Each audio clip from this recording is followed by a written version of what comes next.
ইতিমধ্যেই আমরা পুরো প্রেক্ষাগৃহে দেখছি সবাই এসে হাজির হয়েছেন এবং তার সাথে বেশ কিছু নাট্য ব্যক্তিত্ব এসেছেন আপনার এই আজ উপস্থাপনা দেখবার জন্য। খুব প্রত্যাশাও আছে মানুষের।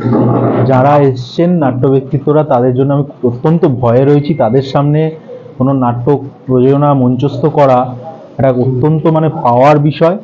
আমার এই বয়সে তাদের মতো স্বনামধন্য ব্যক্তিত্বরা যদি আমার নাটকটি দেখেন, আমি অত্যন্ত কৃতজ্ঞ এবং তাদের কাছে চিরকাল আমি ঋণী হয়ে থাকব।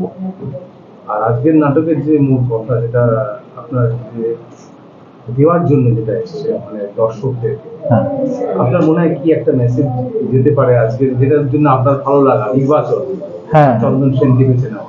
এবং দেখুন, সম্পর্কটা এই নাটকের যে মূল বিষয়বস্তু হচ্ছে সম্পর্ক। একটা সম্পর্ক কিন্তু চিরস্থায়ী, সেটা যে ক্ষেত্রেই হোক না কেন। বাবার সাথে মেয়ের সম্পর্ক, সেটা যদি নিজের বাবা নাও হয়, এবং সেক্ষেত্রে সম্পর্কটাই মূল্যবান। মেয়ে হিসেবে তাকে ছোট থেকে বড় করে তোলায় তার নিজের বাবা কোনোদিনও দেখেনি। যে বাবা তাকে বড় করে তুললো, সেই বাবা কিন্তু তার জন্মদাতা পিতা নয়। এবং এইখানে সম্পর্কটাই কিন্তু মূল। চন্দন সেনের এই নাটকটি চিরকালীন হয়ে থাকবে এই একটি কারণে, যে আপনারা দেখুন, টাকা পয়সা, স্থান, কাল, পাত্র, এইগুলোর পরিবর্তন ঘটতে পারে, এইগুলোর যখন তখন চেঞ্জ হতে পারে। দেখুন, 90 সালের একটি নাটক আজকে অপ্রাসঙ্গিক হতেই পারে, কিন্তু সম্পর্ক কোনোদিনও অপ্রাসঙ্গিক হতে পারে না।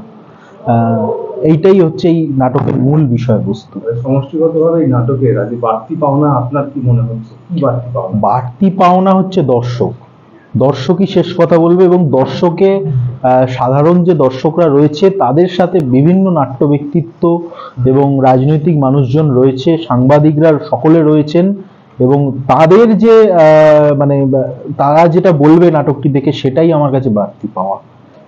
তারা দেখুক, তারা দেখার পর নিশ্চয়ই বুঝবে যে আজকের দিনে এই 90 সালে এই নাটকটি মঞ্চস্থ হয়েছিল, মেঘনাদ ভট্টাচার্য মঞ্চস্থ করেছিলেন। প্রায় 700-এর উপর রজনী এই নাটকটির মঞ্চস্থ হয়, এবং আজকের দিনে এই নাটকটি দেখার পর বুঝবেন যে আজকের দিনেও এই নাটকটি কতটা প্রাসঙ্গিক।